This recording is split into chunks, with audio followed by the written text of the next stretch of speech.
आप सभी सम्मानित गुरुओं का, सम्मानित साथियों का, हमारे साथ माताएँ-बहनें, आप सभी का बहुत हृदय की गहराई से स्वागत है। आज सबसे बड़े मंच पर अपनी बात को रखने के लिए मुझे मौका मिला, जिसके लिए मैं परम श्रद्धेय श्रीमान माधव सर का हृदय की गहराई से बहुत-बहुत आभार, बहुत-बहुत कृतज्ञता ज़ाहिर करता हूँ कि आज इतने बड़े मंच पर मुझे अपनी बात को रखने का अवसर आपने प्रदान किया और मेरे जीवन में आज ये अचीवमेंट सबसे बड़ा अचीवमेंट है और मैं इसको धरोहर की तरह से संभाल कर रखूंगा कि आज मैं इतने शानदार प्लेटफॉर्म पे बातचीत कर रहा हूँ। ये मेरा सबसे बड़ा अचीवमेंट है और मेरे जीवन का सबसे बड़ा आज गौरव भी है। ये सब कुछ हो पाया तो उस परमपिता परमेश्वर की शक्ति के बिना मैं शायद अधूरा था और मैं आज कृतज्ञ हूँ। मेरा रोम रोम कृतज्ञ है कि मैं उस डिवाइन पावर को आज कोट से नमन करता हूँ। मैं सौभाग्यशाली हूँ। मैं अपने आप को परम सौभाग्यशाली समझता हूँ। मुझे गर्व है कि आज मैं रॉयल ड्रीमर टीम का एक अंग हूँ। मेरा अस्तित्व मेरा अस्तित्व, मेरी पहचान शेफ साहब के संग है। मेरा संक्षिप्त परिचय, नाम अंबिका प्रसाद। मैं उत्तर प्रदेश के जनपद आजमगढ़ के एक छोटे से गांव में गरीब किसान के घर में मेरा जन्म हुआ और वहां से मेरी जिंदगी की शुरुआत हुई। मेरे पिताजी, मेरे माताजी आज इस संसार में नहीं हैं।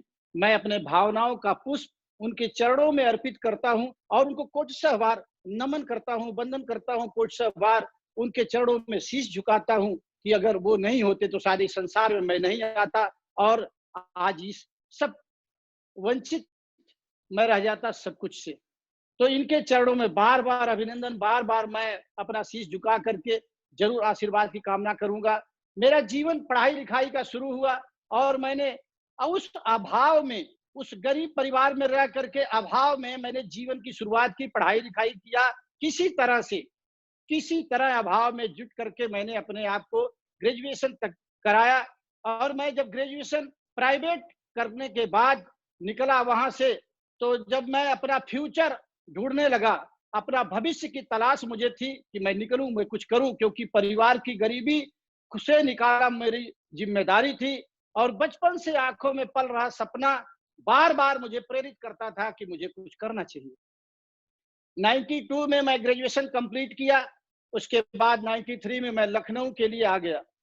जब मैं लखनऊ आया तो मेरे पास पैसा तो नहीं था, लेकिन मेरे माँ बाप का दिया हुआ संस्कार और बचपन से आंखों में पल रहा सपना, ये दोनों मेरे पास था और इसी को लेकर के मैं लखनऊ आया। लखनऊ में आने के बाद मैं यहाँ पर कोई रहने की व्यवस्था नहीं, खाने की व्यवस्था नहीं, तमाम स्ट्रगल की परिस्थितियां आई, लेकिन मैं कभी विचलित नहीं हुआ। लगातार अपने उस मंजिल की तलाश में लगा था जिस मंजिल की मुझे आवश्यकता थी और मैं उस स्ट्रगल के दौरान लखनऊ में कचहरी में बैठ के जमीन पे टाइप किया करता था, वहां से अपने जीवन को चला रहा था। बाकी समय जो मिलता था मैं हिंदी इंग्लिश शॉर्ट हैंड सीखता था लखनऊ में और ये समय मेरा बहुत जल्दी बीता। 8 महीने के बाद मुझे पहली नौकरी अप्रैल 94 में, 6 अप्रैल 1994 को मुझे, मेरा सौभाग्य था, उस दिन मेरा बर्थडे था। मुझे पहली बार ट्यूबवेल कारपोरेशन में स्टेनो के पद पर ज्वाइन करने का मौका मिला। चेहरे पर खुशियां आई, परिवार में भी एक खुशी का लहर दौड़ गई कि चलो इस परिवार में जहां पर कुछ नहीं था, एक लड़का नौकरी में आ गया। घर में खुशियों के दौरान घर की स्थिति धीरे धीरे सामान्य होती चली गई, लेकिन 6 महीने के बाद फिर मैंने अपने आप को तलाशा कि मैं आज हूं कहाँ, क्योंकि बचपन से ये भाव था कि बहुत ऊंचाई छूना है और मैंने पहली नौकरी में रहते ही और अप्लाई किया था तो दूसरी नौकरी मुझे सिंचाई विभाग में स्टेनो के पद पे मिली। मैं लगभग 7 महीना बाद मैं दूसरी नौकरी में जाके ज्वाइन हुआ 1994 में। यही मेरा यात्रा समाप्त नहीं हुई, मैं यहाँ रुका नहीं, आगे बढ़ता रहा, क्योंकि आंखों को तलाश थी उस मंजिल की कि जहां मेरी जिंदगी जाकर के बहुत बेटर हो सके। उसी दौरान मैंने फिर फॉर्म भरा जल निगम के लिए, और जल निगम में मैंने अप्लाई किया, और ऊपर वाले ने सुना मेरी मेहनत रंग लाया। मैं तीसरी नौकरी के लिए भी सेलेक्ट हो गया, और मैं 22 अगस्त 1997 को जल निगम में स्टेनो के पद पर ज्वाइन हो गया। लेकिन इसी बीच मेरे घर से समाचार आया कि जो मेरा पैतृक मकान था, जिसमें मेरे माता पिता, मेरे भाई, मेरी बहनें रहती थी, वो बाढ़ आने की वजह से गिर गया। गिर गया तो मेरे सामने एक समस्या, एक चुनौती भी आई कि मैं अपने जीवन को कैसे आगे ले चलूं, और मेरा दायित्व था। फिर मैंने उस गांव के मकान को बनवाना शुरू किया। यहीं पर मेरा सफर रुका नहीं, मैं यहाँ लगातार चलता रहा। लगातार चलते चलते फिर मैंने जल निगम में रहते हुए उत्तर प्रदेश पुलिस विभाग में एक जगह निकली सीए की, पूरा यूपी में मात्र एक जगह थी, और मैंने वहां के लिए अप्लाई किया। मनोबल इतना हाई था क्योंकि लगातार नौकरी मिल रही थी। मैं अंदर से बहुत मजबूत था, बहुत मोटिवेटेड था, और एक जगह होने के बाद भी मैंने भरा, और मेरे मन में एक संकल्प था कि एक जगह है और वो अंबिका के लिए बनी हुई है, क्योंकि मुझे ये विश्वास हो गया था कि मुझे सिर्फ एक ही जगह चाहिए, और वो एक जगह अंबिका से ही भरी जाएगी। और मेरा सौभाग्य था कि मेरा सिलेक्शन भी उसमें हुआ। मेरा सिलेक्शन हुआ, और मैं जरूर कहना चाहूंगा, वक्त सबको मिलता है जिंदगी बदलने के लिए, पर जिंदगी दोबारा नहीं मिलती वक्त बदलने के लिए। ये बात मुझे लगातार समझ में आई, और मैं चलता रहा। 3 साल के बाद मेरा प्रमोशन हुआ, और मैं डीजी का सीए बना। मैं लखनऊ में आ गया, डीजी के सीए के रूप में काम करने लगा, और यहाँ से मेरे जिंदगी का जो परिवार में जो कमियां थी, जो अभाव था, धीरे धीरे धीरे वो गड्ढा पटने लगा, और मेरी घर की गाड़ी धीरे धीरे धीरे वो रनवे पे आने लगी। लेकिन मैं यहाँ पर आने के बाद मेरी संगत हम अच्छे अधिकारियों के साथ हो गई। मैं डीजी का सीए था, तो मेरा उठना बैठना आईपीएस अफसरों में होने लगा। मैं उनको देखता था, नीली बत्ती, बड़ा बंगला, नौकर, ढेर सारी सुविधा। तो मेरे मन में भी ये प्रेरणा जगती थी कि मुझे भी ये चाहिए, और लगातार मन में ये भाव आते थे कि मैं भी एक दिन ऐसा ही करूंगा। उनसे मुझे मोटिवेशन मिला, क्योंकि श्रीमान माधव सर हमेशा बोलते हैं, अभी ऑडियो में उन्होंने कहा था कि संगति अगर धूल हवा की करती तो गगन को चूम सकती है, अगर वही धूल पानी की संगत कर ले तो कीचड़ बन जाती है। मुझे भी संगत मिल गई थी आईपीएस की, और उनके बीच में उठना बैठना, मेरे दिमाग में जो पुराना ख्याल था वो धीरे धीरे धुलने लगा था। अब मैं आगे की तरफ अग्रसर हो रहा था, प्रेरित हो रहा था, और उसी प्रेरणा की वजह से मैंने लखनऊ में अपना मकान बनाने का निर्णय लिया। और पैसा तो बहुत नहीं था, लेकिन विभाग से एडवांस लोन लिया। लोन लेने के बाद मैंने अपना मकान की शुरुआत की। देख सकते हैं, 2 कमरा बना करके, एक बाउंड्री बना करके मैं छोटा सा मकान में अपने बच्चों को लाके शिफ्ट किया, क्योंकि उनके भविष्य की चिंता मुझे सता रही थी कि मुझे उनका भविष्य बनाना है, और मैं उनको लखनऊ में लेके आ गया। मकान बना के शुरुआत की, जिंदगी धीरे धीरे अच्छी होने लगी। उसी बीच में मेरी एक छोटी सी कार, जो नौकरी में आने के बाद बहुत बड़ी सोच में मैं जब लिया तो अल्टो तक सोच पाया, क्योंकि सर्विस का यही सिद्धांत ही है, वो भूखे मरने नहीं देती, आगे बढ़ने नहीं देती। लेकिन मैं भी इसी में था, और मैं अल्टो तक जाके सीमित रह गया। अल्टो भी खरीदने के लिए बैंक से मुझे फाइनेंस कराना पड़ा, उसके बाद मैं ले पाया। जिंदगी चल रही थी, मुझे लगा कि अब जीवन इससे बेहतर नहीं हो सकता। लेकिन परमात्मा जब देता है, नियत सही होती है, तो लगातार जीवन में लगातार अवसर आते हैं, उनको पहचानने की जरूरत होती है। मैं डीजी रेलवे का सीए के पद पे रहते हुए उसी बीच मेरा ट्रांसफर हुआ। नवंबर 2013 में मैं डीआईजी रेलवे लखनऊ का सीए बना, और मुझे ऊपर वाला देना चाहता था। जब मैं डीजी का सीए था, जब मेरा ट्रांसफर डीआईजी रेलवे के पद पे हुआ, तो थोड़ा सा कष्ट हुआ कि मैं ये जूनियर अधिकारी के साथ काम करना पड़ेगा। लेकिन ऊपर वाला जब देता है तो अवसर जरूर ऐसा प्रदान करता है। हर काम में अच्छाई छुपी होती है। ये बात उस दिन नहीं समझ में आई थी, लेकिन अब समझ में आ गई। मैं जब यहाँ पर ट्रांसफर होके आया, मैंने उस ऑफिस को ज्वाइन किया। 1 सप्ताह बाद मेरे ऑफिस में मेरे अधीनस्थ, मेरे ऑफिस में मिस्टर मनोज कुमार रावत ने बिजनेस की चर्चा कर दी। जब चर्चा कर दी तो मैंने उनको मना किया और डांटा भी कि ऐसा कुछ नहीं होता, लेकिन मुझे ऊपर वाला देना चाहता था। और दोबारा दोबारा फिर मुझे अवसर मिला। श्रीमान अनुज सर जो आज हमारे गुरु हैं, उनके माध्यम से बातचीत की गई। मैंने इच्छा जाहिर कर दी कि ठीक है, आप प्लान को मुझे बताइए क्या है। लेकिन कुछ दिन पहले वो भी जुड़े हुए थे, ज्वाइन किए हुए थे, तो उन्होंने कहा कि इसकी जानकारी हम अपने गुरु जी से दिलाना चाहते हैं। मेरा सौभाग्य कि परम आदरणीय श्री शिवानंद मिश्रा जी और मेरे जीवन के कोच, मेरे लिए सब कुछ, आन बान शान स्वाभिमान, श्रीमान परशुराम सर का आगमन मेरे ऑफिस में आने के बाद मुझे एक बात समझ में आई कि ये आज साधारण से व्यक्ति जो देखने में है, हो ना हो भगवान का रूप हो। क्योंकि मेरे पिताजी संत थे, हमेशा कहते थे कि तुलसी पर घर जाए कि सबसे मिलिए धाय, ना जाने किस रूप में नारायण मिल जाए। ये बात समझ में आई और मैंने स्वीकार किया। मैंने बताया, सर आप बता सकते हैं, क्या बताना चाहते हैं। उन्होंने मुझे बिजनेस प्लान की जानकारी दिया मेरे ऑफिस में, और मैंने उसी दिन बिजनेस प्लान को ज्वाइन कर लिया। क्योंकि जीवन में हमेशा डिसीजन लेने में मैं कभी पीछे नहीं रहा, बहुत विचार विमर्श नहीं किया। और मैं हमेशा आज में विश्वास रखता हूँ, हमेशा ये बात याद रहती थी कबीरदास जी की, काल करे सो आज कर, आज करे सो अब। इसी के कारण मैंने बिजनेस को तुरंत ज्वाइन किया और सर ने दूसरे दिन आके मेरा FIM किया, मुझे बिजनेस की पावर बताया। बड़ा करने की जीवन में हमेशा चाहत थी, हमेशा बड़ा कुछ करना चाहता था। मैंने सर से पूछा कि सर नेटवर्क मार्केटिंग में मुझे तो कुछ आता नहीं, तो मुझे कुछ ऐसा बताइए कि जो मैं बड़ा काम कर सकूं, नाम कर सकूं। उन्होंने बताया कि हमारे किसी सीनियर लीडर का अभी तक रिकॉर्ड है कि 10 दिन में 50 की टीम उन्होंने खड़ी किया। मैंने कहा सर आप अगर मेरे साथ हैं, मेरे गुरु मेरे साथ हैं, तो मैंने 7 दिन में 52 की टीम खड़ी किया था और 22 दिन में विदेश का टारगेट फाइट किया था। ये मेरी वजह से नहीं हुआ, मेरे गुरुओं की वजह से हुआ, इस सिस्टम की वजह से हुआ। और मैं आज शीश झुका करके सभी के चरणों में बहुत बहुत अपना कृतज्ञता जाहिर करूंगा कि मेरे जीवन में ये सभी 5 मूर्ति जो आए, भगवान के रूप में आए, श्रीमान अनुज सर, परम आदरणीय शिवानंद मिश्रा जी, परम आदरणीय श्रीमान बलवंत सर, मेरे लाइफ कोच आदरणीय परशुराम सर, मेरे लिए भगवान, साक्षात भगवान श्रीमान माधव सर, ये लोग मेरे जीवन में आए। और आने के बाद मुझे यहीं से मोटिवेशन मिला।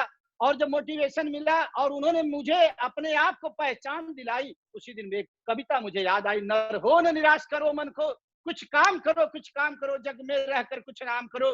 यह जन्म हुआ किस अर्थ हो, समझो जिसमें या व्यर्थ न हो, कुछ तो उपयुक्त करो तन को, नर हो न निराश करो मन को। ये बात समझ में आ गई कि जीवन मिला है, दोबारा नहीं मिलेगा, इसको उपयुक्त करना है। और मैंने वहीं से मुट्ठी बांधी काम करना शुरू किया। लेकिन मेरे साथ एक और घटना हुई कि मेरा उसी समय जब इस तरह से गुरुओं का साथ मिला और मेरा ट्रांसफर वहां से हो गया, मैं IG रेलवे लखनऊ के CA के रूप में पहुंच गया। वहां से मेरा ट्रांसफर हो गया, मैं IG रेलवे लखनऊ के CA के रूप में पहुंचा। काम का इतना जबरदस्त दबाव और पद की गरिमा को निभाते हुए, क्योंकि मैं जिस पद पे था, जहां से मुझे तनख्वाह मिलती थी, मेरा अपना मानना है कि रिश्वत सिर्फ पैसा लेने से ही नहीं होती, बल्कि रिश्वत वो होती है जो हमारा कर्तव्य है, मैं उसके प्रति खरा नहीं उतरूं तो भी रिश्वत है। मुझे अपने कर्तव्य का बोध था और उस काम को करते हुए समय अभाव में मैं थोड़ा सा इस सिस्टम से दूरी हो गया। लेकिन एक और बात बताना चाहूंगा, सच्चाई कबूल कर लेना मेरे लिए बहुत हितकर है। मैं कहीं न कहीं इस बात का ईगो में था कि मैं तो IG का CA हूं। मुझे इस बात का गुरूर था कि मैं बहुत बड़े पद पर हूं, लेकिन मैं गलत था। लेकिन मैं गलत था कि मैं बहुत बड़े पद को सुशोभित कर रहा हूं। अगर बहुत बड़े पद पे होता तो सिर्फ आइटों तक सोच नहीं पहुंचती। अगर मैं बहुत बड़े पद पर होता, बहुत बड़ा उससे काम हो जाता, तो शायद मैं आज यहाँ होता। लेकिन मैं गलत था। ये सिस्टम इतना महान है, मेरे गुरुओं की वजह से मेरी टीम जो 52 की बनी थी, उसमें सर लोगों ने उनको निखारना शुरू किया, काम करना शुरू किया। मैं भी बीच में अपना जो समय मिलता था देता था, लेकिन पर्याप्त समय नहीं दे पाया। और धीरे धीरे धीरे धीरे मेरी टीम बनने लगी, मुझे टॉप 5 तक पहुंचने का मौका मिला। मेरा चेक बनता था तो बार बार मन में एक बात आती थी कि ये मेरे साथ गलत हो रहा है, ये मेरे काम ना करने के बाद भी ये चेक आता है तो मैं कहीं ना कहीं ऋणी हूं, मैं कहीं ना कहीं मुझे मेरे ऊपर ऋण चढ़ रहा है। और ये बात मन में ग्लानि करती थी मुझे। और मेरे लाइफ का माय लाइफ टर्निंग पॉइंट उस दिन आया 18 नवंबर 2016 को। मेरे गुरु श्रीमान अनुज सर का डायमंड शिप हो रहा था। मैं भी वहां गया और गया आगे बैठा हुआ था। उस दिन मुझे अपनी ग्लानि, अपनी गिल्टी, अपना वो ईगो बार बार मुझे दोष दे रहा था कि मैं गलत फहमी में जी रहा था।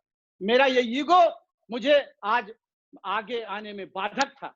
मैंने उसी दिन संकल्प लिया और अपने आप को समर्पण कर दिया कि मैं आज के बाद अंबिका सिर्फ अंबिका है। अगर इस बिजनेस में काम करेंगे तो सीए इनका साथ नहीं रहेगा और मैं एज अंबिका काम करूंगा। सीए की वजह से आज ये ईगो मेरे बीच में आता है। मैंने देखा साक्षात भगवान के रूप में श्रीमान माधव सर, गुरु माता को मैं चरणों में जरूर प्रणाम करूंगा और उनको देखने के बाद, उनके शान शौकत को देखने के बाद, ये सम्मान देखने के बाद मेरे अंदर का वो ईगो चूर चूर हो गया। उसी दिन मैंने इसको निकाल के फेंक दिया कि आज के बाद अगर अंबिका काम करेंगे तो सेफ शॉप में और इस नाम को हासिल जरूर करेंगे। मैं जा करके गुरुओं के सानिध्य में अपने आप को समर्पित कर दिया और समर्पण करने के बाद हमारे जो मेंटर थे, हमारे गुरु थे, हम मुझे तराशना शुरू की और जिम्मेदारी दिए। उन्होंने बताया कि अंबिका जी, यहाँ से आपको जिम्मेदारी बनती है कि आप अपने लेग को यहाँ से संभालिए। मैंने कहा गुरुदेव, आज के बाद अंबिका अपना ये दिमाग जो सीए के रूप में इस्तेमाल करता वो नहीं करेगा। और उसी दिन से मैं सिस्टम का भक्त बन गया, अपने गुरुओं का वो शिष्य बन गया कि गुरु जहां बोलेंगे सिर्फ वही काम करना, उसके अलावा मुझे जीवन में कुछ नहीं करना है। अपने आप को समर्पण किया। नौकरी तब भी चल रही थी, टाइम जो मिलता था, लेकिन मैंने उस दिन कसम खाया था कि दिन में मैं भले नौकरी में रहूंगा लेकिन रात मेरी है। मैं रात भर मेहनत करूंगा अपने टीम को सिखाने का, अपने टीम को लेकर आगे बढ़ने का और गुरुओं के माध्यम से बताए हुए रास्ते पर आगे बढ़ूंगा। और मैंने मेहनत किया, वो मेहनत रंग लाई। गुरुओं का आशीर्वाद मेरे साथ काम किया और मैं वहीं से जिम्मेदारी को लेने के बाद एक साल, मात्र एक साल लगा, मैं टोपास से सीधे डायमंड शिप तक अपनी मेरी कामयाबी मिली। मैं ये बताना चाहूंगा कि आप कहां से हैं, किस प्लेटफॉर्म पे हैं, कहां रुके हैं, बहुत मायने नहीं रखता। अगर जाना कहां ये क्लियर हो जाए तो बहुत आसान हो जाता है जिंदगी। और मेरे गुरुओं ने ये किया। मैं उनका ऋणी हूं, आजीवन ऋणी रहूंगा। और मेरा परिवार रोम रोम से उनका आभार प्रकट करता है। मेरे जीवन को उन्होंने तराशा, मेरे जीवन में खुशियां आई। जो मैं अल्टो लेकर के अपने आप को बहुत समझता था, मैं बहुत बड़े पद पर हूं और एक छोटा सा मकान बना के आज आप देख सकते हैं उस अल्टो की जगह पे आज शानदार फॉर्च्यूनर खड़ी है और इस मकान में आज रहने का मौका मिला मुझे। आज 5000 स्क्वायर फीट के मकान में आलीशान जिंदगी चल रही है। ये मेरी नहीं, मेरे गुरुओं की देन है। आज मेरे बच्चे जो वहां दिखते थे आज इस तरह के लाइफ स्टाइल जी रहे हैं। मैं उस समय भी बच्चों का बर्थडे मनाता था, लेकिन देख सकते हैं इस फोटो के देखने के बाद ये आभास हो सकता है मैंने इस शानदार अपॉर्चुनिटी की वजह से, इस शानदार सिस्टम की वजह से, महान गुरुओं की वजह से आज ये स्थिति है कि मेरे बेटे का बर्थडे होता तो इस तरह कई हजार लोगों की भीड़ होती है और बेटे के बर्थडे पे शानदार फॉर्च्यूनर गिफ्ट करने का मौका मिला। धन्य है कंपनी, धन्य है मेरे गुरु। मुझे गर्व है ऐसी कंपनी में काम करने पर, मुझे गर्व है ऐसे डायरेक्टरों के नेतृत्व में काम करता हूं, मुझे गर्व है ऐसे गुरुओं पर। और मैं आज अपने आप को पूर्ण समर्पित कर दिया हूं। यहाँ पर मैंने देखा कि मेरा जीवन तो पूरी तरह बदल गया और मैंने अक्टूबर 18 में देखा कि मेरी यहीं से कैपिंग लग गई और लगातार कैपिंग आ रही है। तो मुझे लगा कि नहीं, मैं अभी तक अपने लिए काम कर रहा था लेकिन आज के बाद अपनों के लिए काम करूंगा। और उसी दिन मैंने उस नौकरी से नमस्कार किया। मैं दिल्ली रेलवे के सीए के, मेरा रिटायरमेंट अप्रैल 2029 में था। अभी मैं अगर रिटायर होता तो अप्रैल 2029 में मेरा रिटायरमेंट था, लेकिन मैंने वॉलंटरी रिटायरमेंट लिया, स्वैच्छिक सेवानिवृत्ति लिया 31/10/2018 को। आप देख सकते हैं कि मेरा अक्टूबर 18 में कैपिंग लगी थी, उसी समय मैंने बीआरएस लिया। मैंने एक स्ट्रॉन्ग डिसीजन लिया, सही समय पे सही निर्णय लिया। और जब मैंने नौकरी को छोड़ा था तो मेरी सैलरी बनती थी 1,34,000 रुपया। हो सकता किसी के लिए छोटी लग रही हो सकता है 1,34,000 कम लग रहा हो, लेकिन इस नौकरी से मैंने अलविदा कहा और मैंने उसी दिन तय कर लिया कि आज के बाद Ambika part time full time का झंझट हमेशा के लिए समाप्त करते हैं। आज के बाद लाइफ टाइम तक मैं काम करूंगा इसमें। और मैंने वहां से बीआरएस लेकर के मैं आ गया आया यहाँ पर मेरे गुरुओं के तराशने की वजह से मेरी टीम बहुत शानदार, मैं ये बोल सकता हूं कि दुनिया की सबसे शक्तिशाली टीम मेरी। मेरे बीच में नायाब हीरा जेपी जी, जो जोश के लिए जाने जाते हैं। मेरे बीच में अरविंद जी कम उम्र में होने की वजह से, होने के कारण भी, होने के बाद भी इतनी शानदार मेच्योरिटी। सेकेंड अरविंद जी मेरे फेवरेट लीडर हैं, मेरे भाई की तरह से हैं। जोगेंद्र सिंह चौहान जी, दरोगा प्रसाद जी, जो पुलिस विभाग में ये सब इंस्पेक्टर के पद पर सुशोभित कर रहे थे, इनका नाम दरोगा है और ये दरोगा के पद पर थे भी। इन्होंने बिजनेस ज्वाइन करने के बाद डिसीजन मेकर, मात्र 200 की टीम पे इन्होंने उस सब इंस्पेक्टर की नौकरी से वीआरएस ले लिया था। मैं सैल्यूट करता हूं ऐसे टाइगरों का। और मैं गौरवा शंकर तिवारी जी, चाहे मेरे राधेश्याम कुशवाहा जी, दोनों इंस्पेक्टर के पद पर हैं और आज दोनों डायमंड हैं। बताते हुए गर्व होता है कि इतना सशक्त टीम है मेरी, और ये मेरे गुरुओं के कारण हो पाया। चाहे मैं रामशंकर तिवारी जी की बात करूं, अमरीश जी की बात करूं, चाहे मैं आलोक वर्मा जी की बात करूं, मुझे प्राउड फील होता है कि आलोक वर्मा जी एक बहुत बड़े पद को सुशोभित करते हैं और मेरे साथ भाई की तरह से हमेशा रहते हैं। मैं जितेंद्र जी की बात करूं, सत्येंद्र जी की, के मिश्रा, अरन बहादुर जी की बात करूं, संतोष जायसवाल, ये मेरे सभी टाइगर हैं। लॉकडाउन समाप्त होने के 5 महीने के अंदर ये सब के सब डायमंड बन रहे हैं। मैं बहुत ही लकी हूं, मैं बहुत अपने आप को गौरवान्वित महसूस करता हूं कि ऐसी मेरी टीम भी है। मेरे गुरु ने सिर्फ मुझे बताया ही नहीं, बल्कि फॉरेन ट्रिप कराया। जो व्यक्ति डीजी का सीए होने के बाद भी कभी जहाज पे बैठने का गौरव नहीं मिला था, और उन गुरुओं के सानिध्य में आने की वजह से मुझे फॉरेन ट्रिप करने का मौका मिला। सिंगापुर, मलेशिया, स्टार क्रूज जैसे जगहों पे, बैंकॉक, पटाया से लेकर के रसिया तक जाने का मौका मिला। मैं आभारी हूँ इन गुरुओं का हमेशा। मैंने जीवन का सिद्धांत है, और जिस दिन मैंने वीआरएस लिया था उसी दिन मैंने ये संकल्प लिया था कि आज के बाद अंबिका वो काम करेंगे कि अपने लिए नहीं, अपनों के लिए काम करूंगा। मैं अपनों के लिए काम करने के लिए निकला, और जिस दिन से मैं आया, मैंने सबसे पहला काम किया, अपने सभी लीडरों को इकट्ठा किया और सभी लीडरों की लेग की साइज को जाना कि मेरे लीडर कोई कमजोर न पड़ जाए, कहीं इनको पोलियो न लग जाए, कहीं इनको किसी प्रकार की दिक्कत ना हो, और चाहे कुछ भी हो जाए मेरे जैसा स्ट्रांग बनाना है। मैं सभी लीडरों का ऊपर से लेकर नीचे तक का सभी लीडरों को लेग को देखा कि अगर कमजोर ले गए तो मैंने खुद जिम्मेदारी लिया कि मैं वहां पर, चाहे ग्रुप मीटिंग करना हो, प्लान करना हो, चाहे नई सिटी बिल्ड करना हो, सारी जिम्मेदारी आज के बाद मेरी है।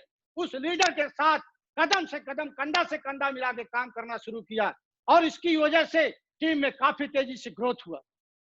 आने के बाद देखा कि मेरे लीडर समर्पण भाव से काम कर रहे थे। कहीं ना कहीं मेरी जरूरत थी।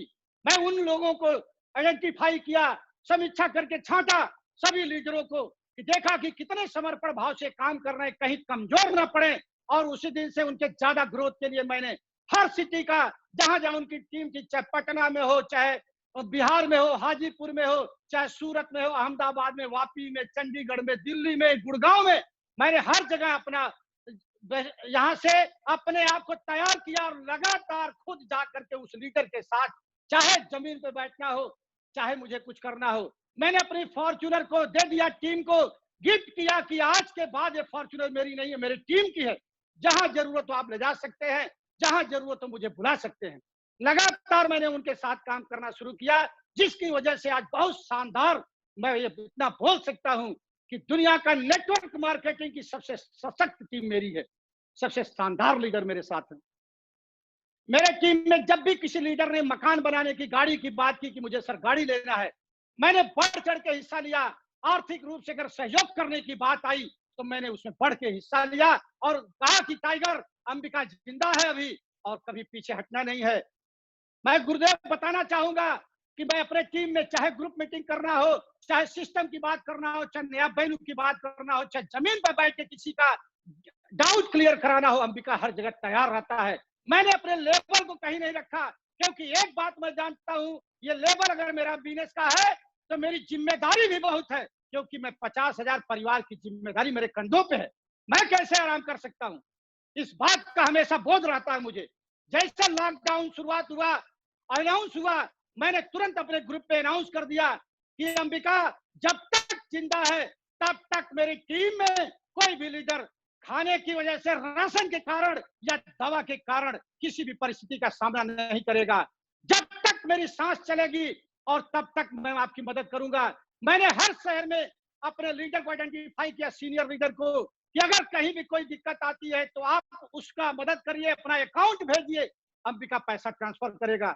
लखनऊ में मैंने देखा कि मैंने आलमबाग लखनऊ में जाकर के नंदी किराना स्टोर, बहुत बड़ा स्टोर है, उसका नंबर लिया, उसका अकाउंट लिया और बंसल मेडिकल स्टोर आलमबाग में उससे बात किया कि आज के बाद मेरी टीम में अगर कोई व्यक्ति आता, मुझसे बात कराता, तो उसको दवा, उसको राशन की कमी नहीं होनी चाहिए। मैंने इसी तरह से लखनऊ गोमती नगर में लोगों को केशव जनरल स्टोर का नंबर दिया, प्रकाश मेडिकल स्टोर, मैंने अपने ग्रुप में लिखा, उनका फोटो, उनका नंबर दिया कि आप इनसे मदद ले सकते हैं।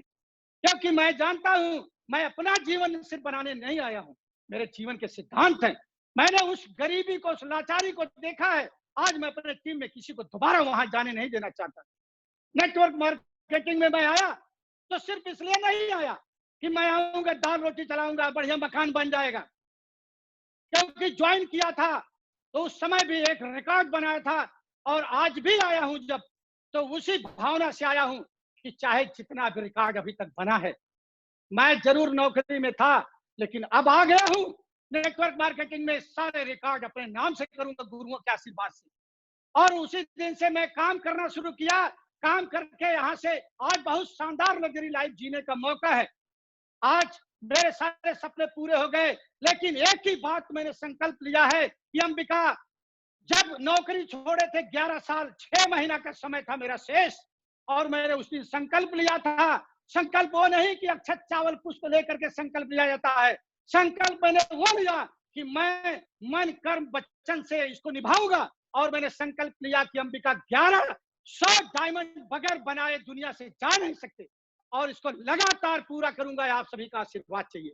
और मैंने यहाँ से अपने बेटे को भी जज बनाने का सपना पाल रखा है। आज बहुत अच्छे एजुकेशन में मैं दे पा रहा हूँ। मेरी बेटी भी 5 ईयर्स लॉ कर रही है, उसका भी सपना है जज बनने का। ये सब कुछ पूरा हो पा रहा है तो मेरे गुरुओं के कारण, इस शानदार अपॉर्चुनिटी के कारण, इस शानदार अवसर के कारण, आज सभी मेरे महागुरुओं की कृपा की वजह से।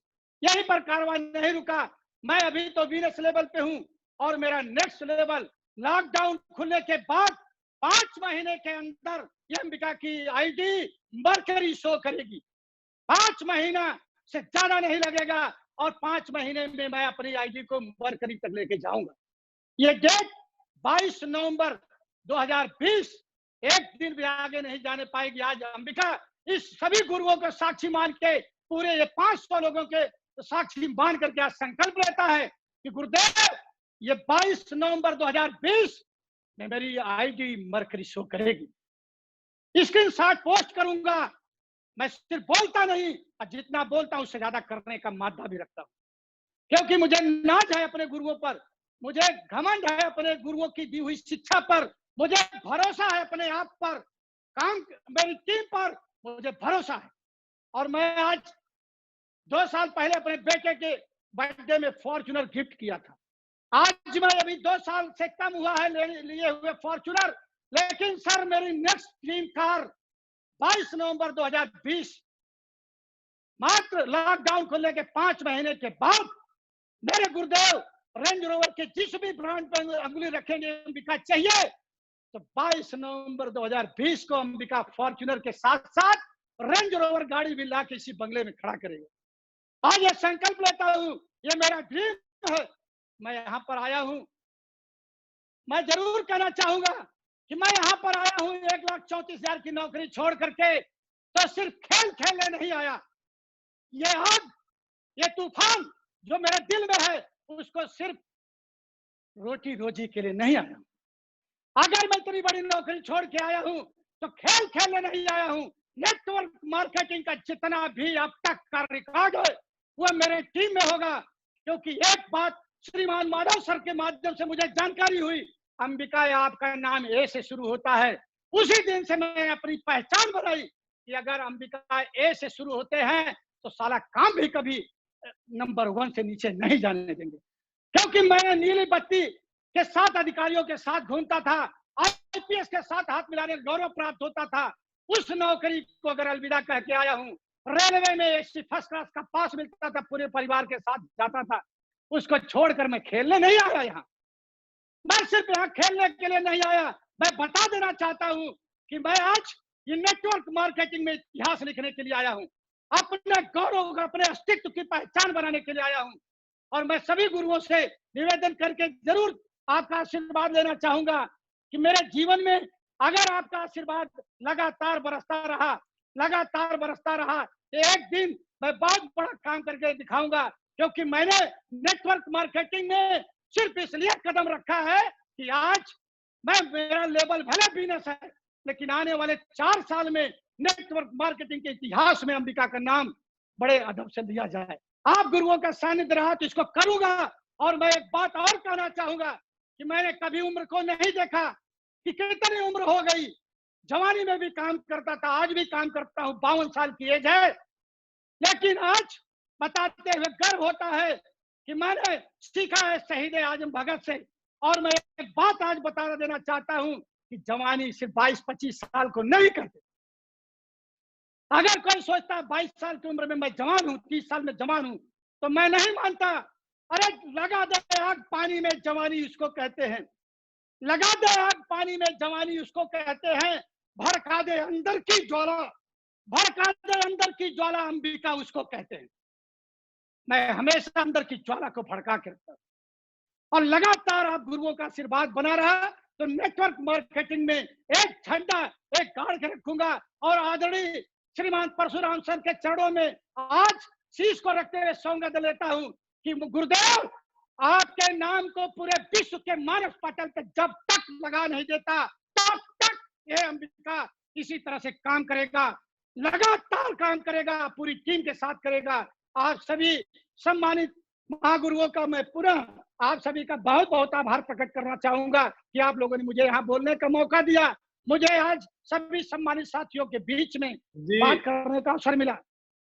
कंप्लीट करने से पहले गुरुओं का और हमारे भाई बहन जितने भी मुझे सुन रहे हैं, मैं आभारी हूँ। शीश झुका के बार बार आपको प्रणाम करता हूँ, बार बार नमस्कार करता हूँ, बार बार मैं आप सभी के चरणों में वंदना करता हूँ। गुरुओं के सभी मेरे गुरु बैठे हैं, अगर मैं गलती से जोश में कुछ बोल गया हूं तो मैं जरूर क्षमा चाहूंगा। लेकिन मैं आज सभी को यहाँ से नमस्कार करते हुए, सभी को प्रणाम करते हुए, चरण स्पर्श करते हुए आप सभी को यहाँ से फिर एक बार आपका आशीर्वाद लेना चाहूंगा। जो मेरे छोटे भाई के रूप है, जो मैं अपना जरूर उनके सभी के सम्मान में एक बार शीश झुकाता हूँ। आज मुझे बोलने का मौका मिला, मैं बहुत बहुत ऋणी हूँ, बहुत आभारी हूँ। बहुत बहुत धन्यवाद। मैं इसी के साथ अपनी बात को समाप्त करना चाहूंगा और मैं पुनः सभी के चरणों में अपना शीश झुकाता हूँ। बहुत बहुत धन्यवाद।